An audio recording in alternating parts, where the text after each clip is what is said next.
அப்படின்னு சொன்ன அமெரிக்கா ஏன் இவ்வளவு வேகமாக ஈரானை நெருங்கி கொண்டு வராங்க, காரணம் என்ன அப்படின்னு சொல்லி பார்த்தோம்னா, இந்த மருந்தை ஈரான் செஞ்சதன் ஊடாக உலக நாடுகளுக்கு இப்ப ஈரான் இந்த மருந்தை கொடுத்து ஈரான் நிறைய விடயங்களை இப்ப சாதிக்க போகுது. ஹமாஸ் தன்னுடைய படைப்பிரிவை 40,000 உயர்த்தியிருக்காங்க.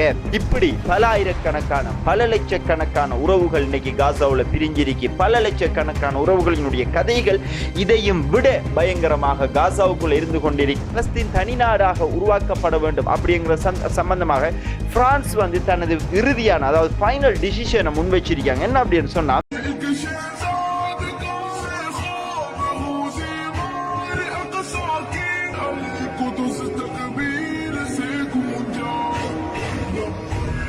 நாளுக்குரிய நம்மளுடைய காணொலியை பார்க்க வந்திருக்கிற அனைவரையும் பணிவன்புடன் வரவேற்கின்றோம். பொதுவாக இந்த உலகத்தில் நடக்கிற விடயங்கள் எல்லாத்தையுமே ஒரு 10 நிமிஷத்துக்குள்ள சிம்பிளா நம்மளோட வீடியோவில் தொடர்ச்சியாக நம்ம சொல்லி கொண்டு வரோம். ஸோ நம்மளுடைய வீடியோக்கள் தொடர்ச்சியாக உங்களுக்கு வரணும், தொடர்ச்சியாக இந்த உலகத்தில் நடக்கிற தகவல்கள் எல்லாமே ஒரு 10 நிமிஷத்துக்குள்ள உங்களுக்கு தெரியணும் அப்படின்னு சொன்னால், இதுவரைக்கும் நம்மளுடைய சேனலை ஃபாலோ பண்ணலை, சப்ஸ்கிரைப் பண்ணாதவங்க பண்ணிக்கொள்ளுங்க அப்படின்னு சொல்லி கேட்டுக்கொண்டு, தீவிரவாதம் அப்படிங்கிற இந்த உலகத்தில் எந்த மூலையில் இருந்தாலும் அது ஒழிக்கப்பட வேண்டிய ஒன்றாக இருக்கு. மனிதநேயத்தை நேசிக்கின்ற, மனிதாபிமானத்தை நேசிக்கின்ற, சொந்த நாட்டை மனதார நேசிக்கின்ற யாருமே தீவிரவாதத்திற்கு எதிராகத்தான் நிற்பார்கள். நம்மளுடைய வீடியோக்களினுடைய விடயங்கள் எல்லாமே நடக்கிற விடயங்களை ஆதாரங்களோட நம்ம உங்களுக்கு சொல்லிக் கொண்டிருக்கமே தவிர வேற எதுவுமே இல்லை. ஓகே, அந்த அடிப்படையில் அவளோட எதிர்பார்த்து கொண்டிருந்த ஒரு முக்கியமான தகவல் இன்னைக்கு நமக்கு கிடைச்சிருக்கு. என்ன அப்படின்னு சொல்லி பார்த்தோம்னா, ஈரான் அமெரிக்கா பேச்சுவார்த்தை, உத்தியோகபூர்வமான பேச்சுவார்த்தை இல்லை, மறைமுகமான பேச்சுவார்த்தை. அதாவது கடைசி வரைக்கும் அமெரிக்கா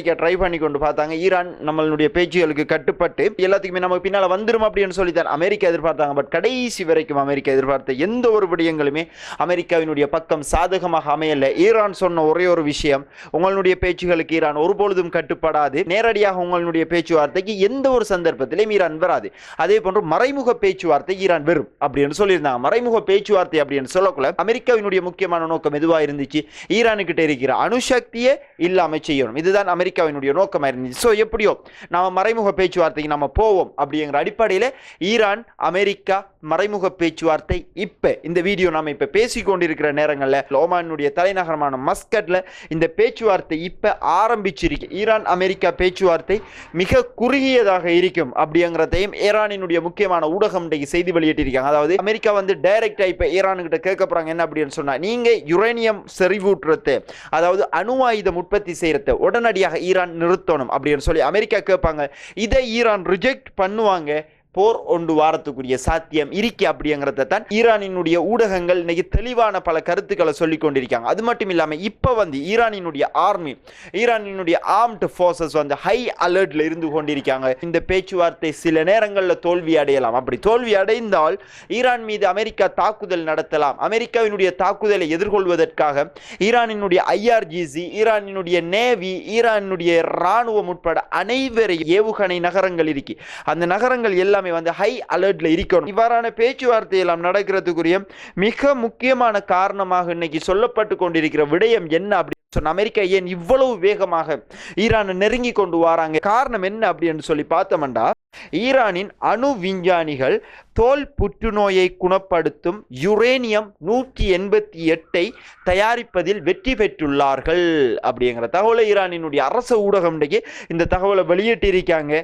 அது மட்டும் இல்லாமல் இவ்வளவு காலமாக இந்த தோல் புற்றுநோய்க்கான மருந்தை செஞ்சு கொண்டிருந்த மிக முக்கியமான நாடுகளினுடைய கூட்டமைப்பாக இருந்து ஐரோப்பிய ஒன்றியம். இப்ப இந்த தோல் புற்றுநோய்க்கான மருந்தை ஈரான் செஞ்சதன் காரணத்தால இந்த மருந்தை ஈரான் எப்படி செய்யலாம், இந்த மருந்தை ஈரான் செஞ்சதன் ஊடாக உலக நாடுகளுக்கு இப்ப ஈரான் இந்த மருந்தை கொடுத்து ஈரான் நிறைய விடயங்களை இப்ப சாதிக்க போகுது. இப்ப மருந்து எங்க கொலை என்ன விலையாலும் கொடுத்து எல்லா நாடுகளும் அதை வாங்குறது தான் ட்ரை பண்ணுவாங்க. ஸோ ஈரான் மேல நம்ம பொருளாதார தடை விதிக்கும் வேலை இல்லை. யுரேனியம் உற்பத்தி செய்யறத ஈரானுடைய விஞ்ஞானிகளை நாம கட்டுப்படுத்தாத வரை அப்படிங்கிறத உணர்ந்த அமெரிக்கா இன்னைக்கு இந்த பேச்சுவார்த்தைகளை நடத்தி கொண்டிருப்பதான தகவல்களும் இன்னைக்கு நமக்கு தெளிவாக கிடைச்சிருக்கு அப்படின்னு சொல்லலாம். ஓகே, தொடர்ச்சியாக இதனுடைய முடிவுகளை நம்மளுடைய யூடியூப் பக்கத்திலையும் ஃபேஸ்புக் பக்கத்திலையும் நம்ம அதை அப்லோட் பண்ணுவோம். அடுத்து பார்த்தோம் அப்படின்னா, இஸ்ரேலிய பாதுகாப்பு அதிகாரிகளை ஒரு தகவல் ஒன்று வெளியிட்டிருக்காங்களாம். என்ன அப்படின்னு சொன்னா, ஹமாஸ் வந்து தன்னுடைய படைப்பிரிவை 40,000 உயர்த்தியிருக்காங்க அப்படிங்கிறத ஒபிஷியலா இஸ்ரேலினுடைய ஹாரட்ஸ் பத்திரிகையே இந்த தகவலை வெளியிட்டு இருக்கு. 40,000 அப்படிங்கக்குள்ள இந்த யுத்தம் ஆரம்பிக்கப்பட்ட காலகட்டங்களில் ஹமாஸினுடைய மொத்த எண்ணிக்கையை வந்து 30,000 தொடக்க 40,000க்குள்ள தான் இருக்கலாம் அப்படின்னு அக்டோபர் 7ஆம் தேதியே சொன்னாங்க. பட் இன்னைக்கு இந்த 1.5 ஆண்டுகள் முடிவடைஞ்சதன் பிறகும் இஸ்ரேலை சொல்றாங்க என்ன அப்படின்னு சொன்னா, இப்போ வந்து ஹமாஸினுடைய எண்ணிக்கை 40,000 உயர்வடைஞ்சிருக்கு. அதாவது குறைஞ்சதை வந்து புது ஆட்களை ஹமாஸ் சேர்த்து 40,000 உயர்வடைஞ்சிருக்கு. ஸோ ஹமாஸ் வந்து காசாவுக்குள்ள பலமா இருந்து கொண்டிருக்காங்க அப்படிங்கிறது இந்த செய்தி நமக்கு தெளிவா சொல்லிருக்கு அப்படின்னு சொல்லலாம். ஓகே, அடுத்து பார்த்தோம் அப்படின்னு சொன்னா, யெமன்ல இருந்து வந்து ஒரு ட்ரோன் ஒன்று ஆக்கிரமிப்பு நாடான இஸ்ரேலை நோக்கி ஏவப்பட்டிருக்கு. இந்த ஏவுகணை வந்து ஜோர்டான்ல இடைமறிக்கப்பட்டிருக்கு. இதான் இப்போ கொஞ்சம் பேசு பொருளா போய் கொண்டிருக்கிற ஜோர்டான்ல இருக்கிற அமெரிக்கா ராணுவ படை தளங்கள்ல இருந்து அல்லது ஜோர்டான்ல இருக்கிற பிரிட்டானியாவுக்குரிய ராணுவ படை தளங்கள்ல இருந்து இந்த ட்ரோன், அதாவது யெமன்ல இருந்து இஸ்ரேலுக்கு ஏவப்பட்ட ட்ரோன்கள் ஜோர்டானினுடைய வான்பரப்பை கடக்கும் பொழுது இந்த ட்ரோன்களை இவர்கள் சுட்டு வீழ்த்தி இருக்கலாம் அப்படிங்கிற தகவல் இது நமக்கு சொல்லுது அப்படின்னு சொல்லலாம். அது மட்டும் இல்லாம ஜோர்டான்ல இருக்கிற ஹம்மாத் மெயின் அப்படிங்கிற பிரதேசத்துல தான் இது சுட்டு வீழ்த்தப்பட்டிருக்கு. இன்னொரு முக்கியமான விடயம், காசாவினுடைய நிலைமை நம்ம எல்லாருக்குமே தெரியும். கடந்த உலக வரலாறுகளிலேயே எந்த ஒரு இடங்களிலேயுமே இடம்பெறாத அநீதி காசாவுக்குள்ள நடந்து கொண்டு வருகிறது அப்படிங்கிறது தான் இன்னைக்கு மனிதாபிமானம் மொத்தமாக இல்லாம பெய்த்து அப்படிங்கிற செய்தியை நமக்கு இது சொல்லுது. அதுலயுமே குறிப்பாக இன்னொரு முக்கியமான சம்பவம் ஒன்று நடந்திருக்கு காசாவில். என்ன அப்படின்னு சொன்னா, காசாவில் வந்து மலக் அபு அல் அம்ரீன் அப்படிங்கிற பெண் வந்து 20 வயதுடையவங்க. இவங்களுக்கு வந்து டேர் அல் பலா அப்படிங்கிறவங்களுக்கு வந்து ஆல்ரெடியே வந்து இன்னைக்கு திருமணம் நடைபெறதாக இருந்துச்சு. இந்த பெண்ணினுடைய குடும்பம் வந்து நேரத்தோடைய வந்து அவங்க இருந்த இருப்பிடத்தில் இஸ்ரேல் குண்டு வீசியதன் பின்னர் வந்து அவங்களோட வீடு எல்லாமே மொத்தமாக அழிஞ்சிட்டு, அதன் பின்னர் இவங்க வந்து காசா நகரத்தின் ஷேக் ரத்வான் பிரதேசத்தில் வந்து குடியேறி இருந்திருக்காங்க. இந்த பெண் வந்து ஒரு யூனிவர்சிட்டி ஸ்டூடெண்ட், பல்கலைக்கழக மாணவி. ஓகே, இவங்க 2 பேருக்கு இடையில இன்னைக்கு திருமணம் இடம்பெற இருந்த நேரத்தில் வருங்கால கணவரான அல் பலாவை குறிவைத்து இஸ்ரேல் வான்வழி தாக்குதல் செய்தது. இதன் அடிப்படையில் அவருடைய வருங்கால கணவர் உட்பட அவருடைய குடும்பம் மொத்தமாக காசாவில் இன்னைக்கு உயிரிழந்திருக்காங்க. இது சும்மா ஒருத்தருடைய வாழ்க்கையில நடந்த ஒரு உதாரணமான சம்பவம் தானே தவிர, இப்படி பல ஆயிரக்கணக்கான பல லட்சக்கணக்கான உறவுகள் இன்னைக்கு காசாவில் பிரிஞ்சிருக்கு. பல லட்சக்கணக்கான உறவுகளினுடைய கதைகள் இதையும் விட பயங்கரமாக காசாவுக்குள்ள இருந்து கொண்டிருக்கு. மனிதாபிமானம் அப்படிங்கிறது வந்து மொத்தமாக காசாவில் அழிக்கப்பட்டிருக்கு அப்படிங்கிறது இது நமக்கு தெளிவா சொல்லுது. காசாவினுடைய நிலைமை இவ்வாறு இருந்து கொண்டிருக்கிற நேரங்களில் சவுதி அரேபியாவினுடைய வெளிவிவகாரத்துறை அமைச்சர் இன்றைக்கு முக்கியமான கருத்து சொல்லியிருக்கார். என்ன அப்படின்னு சொன்னா, எந்த காரணத்தை கொண்டும் காசாவில் இருக்கிற மக்களை காசாவில் இருந்து வெளியேற்றதுக்கு, அதாவது அமெரிக்கா முன்வைச்ச திட்டத்தை நடைமுறைப்படுத்துறதுக்கு சவுதி அரசாங்கம் எப்பொழுதுமே அதை அனுமதிக்க மாட்டாது. காசாவுக்குள்ள உதவி பொருட்கள் போறதுக்கும் யுத்த நிறுத்தத்துக்கும் எந்த தொடர்பும் இல்லை. எந்த ஒரு பொருட்களோ காசாவுக்குள்ள செல்ல இயலாது அப்படின்னு சொல்லி இஸ்ரேல் அறிவிச்சிருக்காங்க. பட் இது தவறான ஒரு விடயம். இவ்வாறு யுத்தம் நடக்கிற காலகட்டங்களை இவை எல்லாமே மூடி வைக்கிறது வந்து பிழையான ஒரு விடயம். யுத்த நிறுத்தம் இருந்தாலும் சரி, யுத்தம் இல்லாவிட்டாலும் சரி, இந்த வழிகள் திறந்து வைக்கப்பட்டே ஆக வேண்டும். ஆனால் இஸ்ரேல் என்ன சொன்னாங்க, யுத்த நிறுத்தம் அந்த மட்டும் தான் நாங்கள் இதை திறந்து வைப்போம் அப்படின்னு சொல்லி திறந்து வச்சிருந்தாங்க. பட் யுத்த காலங்கள் அதை மொத்தமாக மூடி வச்சிருந்தாங்க.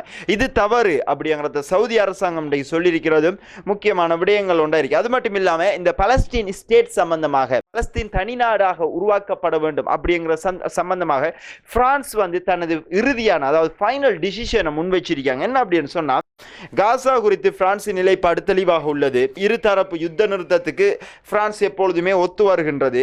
இஸ்ரேலிய பாதுகாப்பும் எங்களுக்கு முக்கியமான ஒரு விடயம். அதே போன்று ஹமாஸ் இல்லாத பாலஸ்தீன அரசை அமைப்பதற்கு பிரான்ஸ் ஒத்து வருகின்றது அப்படிங்கிறதையும் பிரான்ஸ் இன்றைக்கு சொல்லியிருக்கிறதும் முழு நாடாக பாலஸ்தீனம் அங்கீகரிக்கிறதுக்கு பிரான்சினுடைய நிலைப்பாடு இன்னைக்கு அவங்க ஃபைனல் டிசிஷனை வெளியிட்டு இருக்கிறது முக்கியமான விடயங்கள் ஒன்றாக இருக்கு அப்படின்னு சொல்லலாம். ஓகே, அடுத்து பார்த்தோம் அப்படின்னு சொன்னா, சிரியாவில் வந்து இப்ப ஆட்சி மாற்றம் இடம்பெற்றிருந்துச்சு. நம்ம எல்லாருக்குமே தெரியும். ஆசாத்தினுடைய கவர்மெண்ட் கவிழ்க்கப்பட்டதன் பிறகு ஹயா தஹ்ரி அல் ஷாம் அப்படிங்கிற HTS அமைப்பு இப்ப சிரியாவை ஆட்சி செஞ்சு கொண்டு வராங்க. அதாவது ஜொலானியினுடைய தலைமையில் இந்த ஆட்சி இடம்பெற்று கொண்டு வருது. நம்ம எல்லாருக்குமே தெரியும். நான் நேரத்தோடைய வந்து பழைய வீடியோக்களை நான் சொல்லியிருந்தேன்.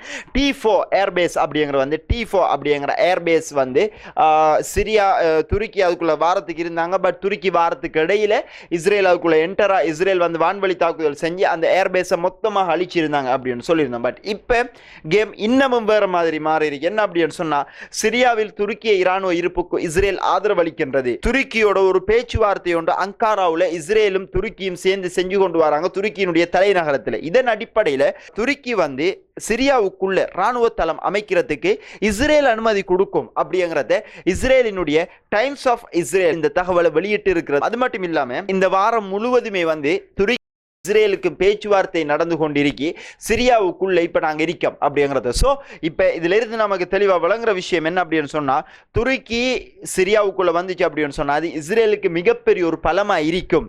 ஈரானுக்கிட்ட இருந்து வார சிரியாவுக்குள்ள இருந்தே ஈரானினுடைய செயற்பாடுகளை தடுக்கணும். சிரியாவுக்குள்ள இருந்தே ஹிஸ்புல்லாக்களை நிலைகுலைய வைக்கணும். ஹிஸ்புல்லாக்களுக்கு வரக்கூடிய ஆயுதங்களை தடுக்கக்கூடிய அமைப்புல இப்ப சிரியாவுக்குள்ள இருந்து ஒபிசியலா செய்யலாம் அப்படின்னு சொன்னா அது துருக்கியால இயலும். ஸோ துருக்கியை நாம இதுக்குள்ள என்டர் ஆகிட்டோம் அப்படின்னு சொன்னா நமக்கு மிகப்பெரிய அளவில் ஒரு அரணாக துருக்கி நம்மளை காப்பாற்றும் அப்படிங்கிறத இஸ்ரேல் தெளிவாக வழங்கி வச்சிருக்காங்க. அது மட்டும் இல்லாமல் இப்ப சிரியாவில் இருக்கிற கவர்மெண்ட் கூட சொல்லியிருக்காங்க என்ன அப்படின்னு சொன்னா, இஸ்ரேலோடையும் துருக்கியோடையும் சேர்ந்து நாங்கள் பயணிக்கிறதுக்கு தயாராக இருக்கோம் அப்படின்னு சொல்லியிருக்காங்க. ஸோ இங்கே ஆட்சி மாற்றத்தை கொண்டு வந்தது இஸ்ரேலும் துருக்கி தான். அதே மாதிரி இஸ்ரேலை எதிர்க்கிற மாதிரி எதிர்ப்பாங்களாம் சிரியா, இப்ப சேர்ற மாதிரி சேருவாங்களாம், சண்டை பிடிக்கிற மாதிரி சண்டை பிடிப்பாங்களாம். துருக்கியும் இஸ்ரேல் வந்து சண்டை பிடிக்கிற மாதிரி சண்டை பிடிப்பாங்களாம். உலக மக்களுக்கு காட்டுவாங்களாம் நாங்கள் எதிரிகள் அப்படின்னு சொல்லி. பட் ஃபைனலாக வந்து மூணு பேருமே வந்து ஒண்டா இருந்து அவங்க இஸ்ரேலை காப்பாற்றுவாங்களாம் அப்படிங்கிறதான் இதில் இருக்கிற ஃபைனல் டிசிஷனாக நமக்கு இருக்கு அப்படின்னு சொல்லலாம். ஓகே, இன்னைக்கு வந்து இருக்கிற தகவல் எல்லாத்தையுமே சேர்த்து இந்த வீடியோவில் நம்ம உங்களுக்கு வழங்கிக்க. இந்த வீடியோ சம்பந்தப்பட்ட கருத்துக்களை கட்டாயம் கமெண்ட் பாக்ஸில் பதிவிடு.